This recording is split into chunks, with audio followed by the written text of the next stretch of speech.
Usai lakukan vaksin tahap 1, anggota Satgas TMMD ke-110, Kodim 0813 Bojonegoro kembali divaksin tahap 2 guna menguatkan respon imun tubuh di masa pandemi COVID-19. Sesuai dengan petunjuk pelaksanaan vaksinasi penanggulangan pandemi COVID-19, suntikan vaksin dilakukan dalam 2 kali tahapan.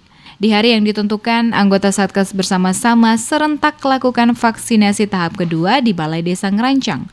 Tahap vaksinasi kedua ini dilakukan untuk menguatkan respon imun tubuh setelah dilakukan suntikan vaksin tahap pertama.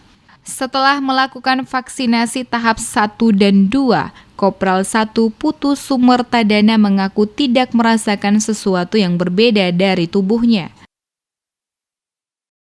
Dan hari ini kita vaksin yang kedua yang dilaksanakan di Balai Desa Ngerancang. Untuk efek bagi diri saya tidak ada efeknya.